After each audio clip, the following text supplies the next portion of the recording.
Assalamualaikum warahmatullahi wabarakatuh. Kembali lagi bersama saya. Baik, kali ini saya akan membahas tentang mata kuliah elemen mesin, yaitu tentang roda gigi miring. Soal ini saya ambil dari ujian akhir semester. Oke, baik, langsung saja kita mulai. Sepasang roda gigi miring, roda gigi miring diputar oleh motor listrik sebesar dengan daya 0,75 horsepower dengan putaran 1150 rpm seperti pada gambar. Oke, ini gambarnya ya. Ini. Diketahui sudut tekan normal sebesar 20 derajat. Lalu sudut kemiringan roda gigi yaitu 13 derajat. Lalu ada diametral pitch normal itu sebesar 12 gigi per in. Jika bantalan C dan D berturut-turut dianggap sebagai tumpuan roll dan engsel. Oke. C dan D itu adalah roll dan D-nya adalah engsel. Tentukan A. Ketiga komponen gaya. Oke, komponen gaya yang bekerja pada roda gigi. Lalu yang B, DBB atau diagram benda bebas. Poros CD, ya. Diminta di sini adalah 3 dimensi. Di mana CE sama dengan ED sama dengan 2,8. Ya, jadi dari C ke E ini panjangnya sama ya. Dengan E ke D.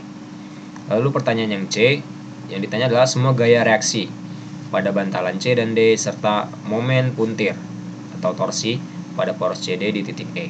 Oke, langsung saja.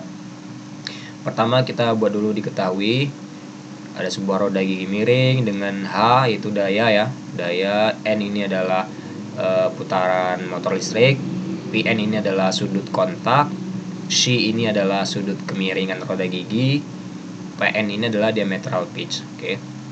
Lalu yang ditanya adalah ketiga komponen gaya yang bekerja pada roda gigi ada WR. WR ini adalah gaya radial, WT ini adalah gaya tangensial, dan WA gaya aksial. Nanti kita lihat di gambar. Oke, yang B adalah DBB, poros secara 3 dimensi. Lalu yang C adalah gaya reaksi, C dan D, dan juga torsi di E. Baik, pertama-tama kita lihat dulu gambar. Oke, ini gambar ketiga komponen gaya yang bekerja pada roda gigi miring ya. Ingat, roda gigi miring. Kalau roda gigi lurus beda lagi. Nah, ini ada WT atau gaya tangensial, gaya yang menyebabkan roda gigi miring ini berputar ya. Lalu ada WR, gaya radial, gaya yang membebani roda gigi dari arah sumbu Y. Sementara ada WA, gaya aksial ya, atau gaya yang sejajar poros ya. Porosnya kan ini ya, arah sumbu Z. Oke. Lalu di sini ada W ini adalah resultan dari ketiga buah gaya WT, WR, dan WA. Nah, di sini ada sudut-sudut tertentu yaitu PT, ini nanti adalah sudut tangensial, PN tadi yang sudah disebutkan sudut tekan normal, sedangkan C adalah sudut kemiringan roda gigi. Oke, ini ya, C. Hal pertama yang harus kita cari dulu adalah sudut tangensial atau PT di sini ya. Rumusnya sudah ada ya, cukup sederhana. Arkus tangen dari tan PN dibagi cos C ya. Angka-angkanya sudah ada ya. Tan PN itu 20 derajat, cos C-nya 13 derajat, maka diperoleh PT itu atau sudut tangensialnya sebesar 20,48 derajat. Lalu kita cari lagi diametral pitch tangensial ya, atau PT di sini simbolnya. Rumusnya sederhana juga, PN dikali cos C ya, angka-angkanya sudah ada. Lalu hasilnya ini 11,69, satuannya gigi per in. Nah, setelah kita cari diametral pitch, kita bisa cari diameter pitch pinion ya, atau diameter pitch dari penggerak. Oke. Di sini simbolnya adalah DP ya, pinion, D itu diametral pitch, P-nya adalah pinion. Dimana rumusnya adalah Z1 dibagi PT ya. Z1 dibagi PT, hasilnya adalah 1,53. Oke. Di sini Z1 ini adalah jumlah gigi ya, jumlah gigi. Sudah disebutkan di soal. Jumlah giginya yang pinion ya, yang ini yang kecil ada 18, sedangkan yang gear atau yang digerakkan itu adalah 36 T.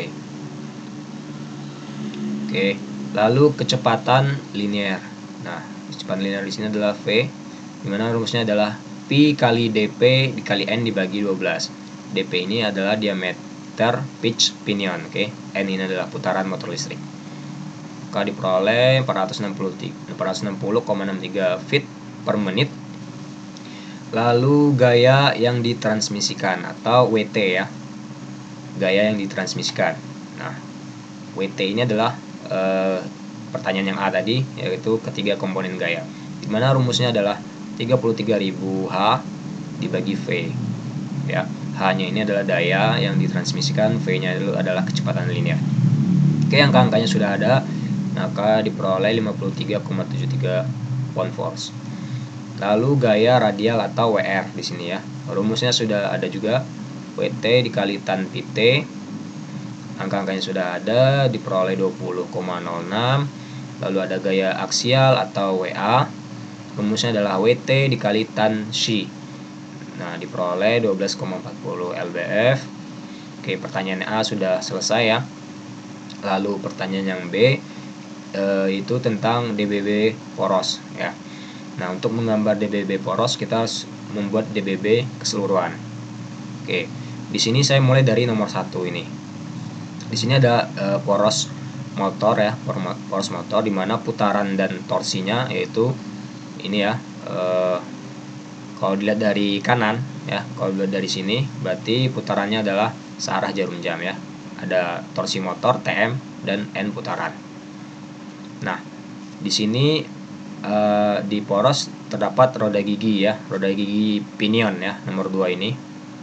Nah, untuk menggambar DBB roda gigi seperti ini, ada yang namanya gaya kontak ya. Gaya kontak itu gaya yang terjadi antara dua buah gear ya, pinion dan gear. Nah, gaya kontaknya tentu di sini ya kan, di sini. Kalau di gear berarti di sini. Nah, kita gambarkan lagi gaya yang ada seperti ini. Nah, ada WR, WT, dan WA-nya.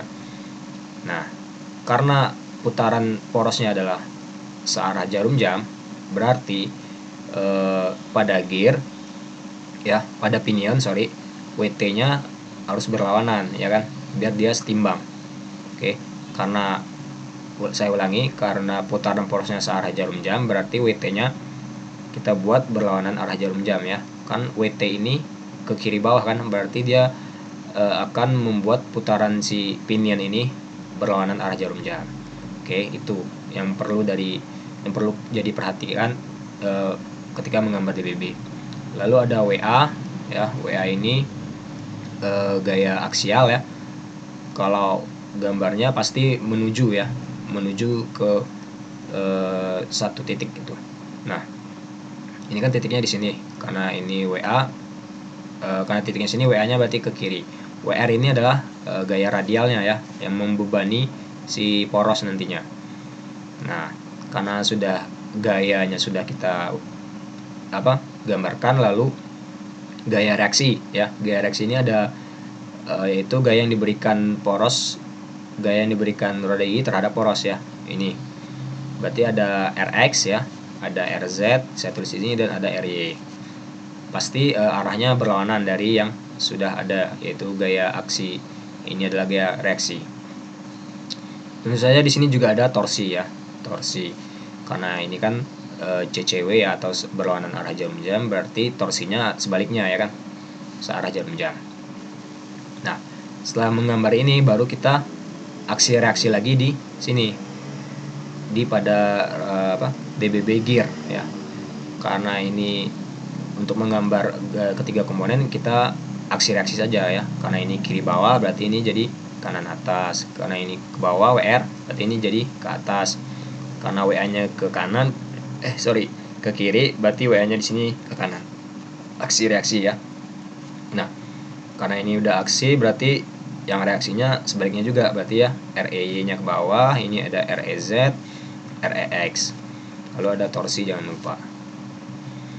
Oke, kalau sudah DBB gear sudah kita gambar, baru kita bisa gambar DBB poros ya, poros penggeraknya, poros yang digerakkannya ini ya, nomor 4 ini.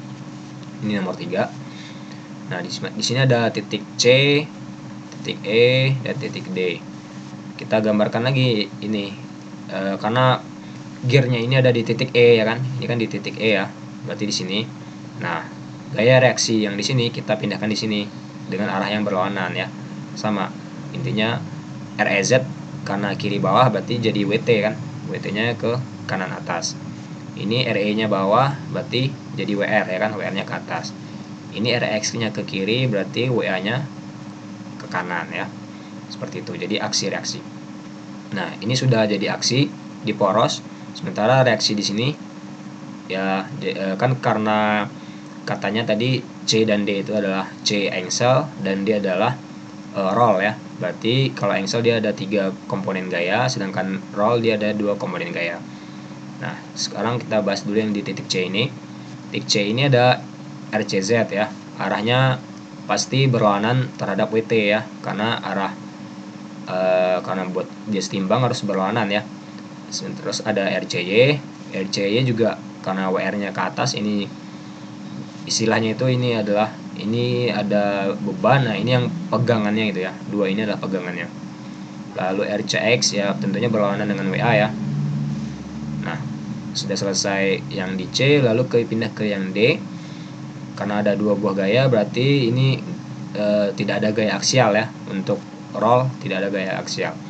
Nah, berarti di sini RDY itu ke bawah, RDZ itu seperti ini. Nah, lalu di sini ada putarannya kan, putaran kan asalnya dari dari poros penggerak ya, arahnya searah jarum jam. Karena ada dua buah roda gigi, pasti dia membuat poros satunya lagi berlawanan arah jarum jam. Nah, inilah putarannya seperti ini. Oke. Ini gambar nomor 4 ini bisa juga disebut DBB poros CD secara 3 dimensi. Oke, jadi seperti itu untuk cara menjawab DBB poros 3 dimensi. Harus berurutan ya, dari penggerak, roda gigi, pinion, lalu roda gigi gear, baru poros yang digerakkan. Oke, lalu yang C itu gaya yang ditanya adalah gaya reaksi ya. Nah, untuk gaya reaksi poros ya udah berarti kita lihat di sini sigma fx dulu kan. Sigma fx itu sama dengan 0 yang arah sumbu x ya, ini x. Berarti ada WA dengan RCX ya. WA ke kanan, RCX ke kiri. Oke, diperolehlah RCX itu sebesar WA dapat ya. WA-nya kan sudah kita cari di awal. Lalu sigma momen di C dalam arah Z ya. Sigma momen di C dalam arah Z. Berarti ya dari DBB ini sigma momen C di titik C dalam arah Z. Berarti yang komponen yang digunakan adalah komponen yang arahnya Y ya, karena dia membuat momen dalam arah sumbu Z. Berarti di sini kita gunakan RDY sama WR dikali jaraknya ya. Kalau momen itu kan gaya dikali jarak yang tegak lurus. Nah, sini ada WR dikali 2,8 ya. 2,8 ini jarak dari E ke C ya, 2,8. Sementara RDY dikali harusnya bukan 2,8 tapi 5,6 ya. Di sini saya sudah tulis 5,6 ya. Saya hapus dulu. Saya ganti 5,6. Oke. Oke, 5,6 ya. Jaraknya kan 2 kalinya ya. Oke, kita bisa peroleh RDY yaitu 2,8 per 5,6 dikali WR, artinya kan setengahnya ya. Setengah dikali 20,06 diperoleh 10, sekian. Nah, lalu sigma FY ya dalam arah sumbu Y itu sama dengan 0. Nah, kita lihat lagi DBB-nya dalam arah sumbu Y itu ada WR ya, ada RCY dan ada RDY. Oke, ada WR, ada RDY, ada RCY ya. Oke, di sini yang belum diketahui adalah RCY ya. Maka kita bisa peroleh RCY sebesar ini. Lalu kita cari lagi momen di titik C dalam arah sumbu Y ya. Kalau tadi kan dalam arah sumbu Z, sekarang dalam arah sumbu Y. Oke, sekarang dari DBB ini ya, momen yang menyebabkan momen dalam arah sumbu Y itu adalah komponen yang Z ya kan, komponen yang Z. Berarti ada RCZ, ada WT dan ada RDZ. Nah, kita terapkan momen di titik C ini. Berarti nanti yang digunakan adalah WT sama RDZ. Oke. Nah, WT itu dikali jaraknya ya, 2,8. Lalu RDZ dikali bukan 2,8 tapi 5,6 ya, belum diganti. Oke, saya ganti dulu 5,6. Oke. Nah, kita bisa cari RDZ ya, yaitu setengahnya lagi kan. Setengahnya dikali WT. WT-nya adalah 53. Nah, diperoleh RDZ-nya 26,865. Lalu sigma FZ ya. Sigma FZ itu sama dengan 0. Nah, kita cari gaya-gaya yang searah sumbu Z. Berarti ada RCZ, ada RDZ, dan ada WT. Oke. Nanti kita tulis di sini RCZ ditambah RDZ dikurang WT. Nah, yang belum dicari itu adalah RCZ. RCZ diperoleh seperti ini. Oke. Nah, untuk pertanyaan selanjutnya yaitu momen puntir ya atau torsi. Sebenarnya dari torsi itu gampang sekali ya. Kalau cuman soalnya seperti ini, dua roda gigi, kita cukup cari torsi motor ya kan. Torsi motor TM di sini saya tulis, yaitu K ini adalah konstanta ya, dikali H daya dibagi N putaran. Nah, karena di sini satuannya British, jadi konstantanya itu sudah ketentuan ya, 63.000 ya. Ini adalah horsepower kan satuannya, ini adalah RPM. Nah, hubungan daya dengan putaran itu memakai konstanta 63.000 karena satuannya British tadi. Nah, diperolehlah torsi motornya sebesar 41,08 pound in ya. Nah, sebenarnya dari sini sudah bisa ketahuan berapa torsi yang dihasilkan dari motor listrik menuju ke poros yang digerakkan. Kita lihat saja perbandingan giginya ya. Kan di sini gigi yang digerakkan adalah 36, sementara yang penggeraknya adalah 18. Berarti setengahnya kan? Ya kan? Dua kalinya ya kan maksudnya. I itu ya. I atau reduksi roda gigi itu adalah Z2 bagi Z1, di mana Z2 nya itu adalah 36, Z1 nya adalah 18, yaitu 2, artinya dua kalinya. Ya udah, dari torsi motor ya, ini langsung kita kali 2, maka diperoleh nanti hasilnya sebesar ini yang sudah saya tulis ini, 82,5 ya. Nah, cuman di sini saya menjelaskan bagaimana itu tadi ada cara mudahnya. Nah, ini saya terangkan lagi ada cara lain selain pakai perbandingan reduksi. Nah, cara lainnya itu adalah kita harus tahu dulu diameter pitch dari si gear ya, dari yang digerakkan. Nah, ini dari nomor 3 saya gambarkan lagi seperti ini ya. Nah, yang kita butuhkan itu adalah diameter pitch. Bagaimana cari diameter pitch atau DG ini? Yaitu sama saja seperti yang di atas ya. Sudah kita, ini adalah dp Z1 per PT. Kalau DG ya, artinya berarti Z2 dibagi PT, sama-sama ya. Nah, berarti kita peroleh 3,07 inch. Nah, untuk cari torsi ya, torsinya itu T, berarti WT ya kan, WT yang ini ya, WT dikali jari-jari ya enggak, jari-jari dari titik sini ke sini. Nah, ini kan disebut juga jari-jari. Nah, jari-jari itu apa? Adalah DG ya kan, diameter pitch-nya dibagi 2. Oke. Nah, sudah ketemu. Maka hasilnya ini 82,5. Ini kalau dikali 2 ya mendekati lah 82, sekian.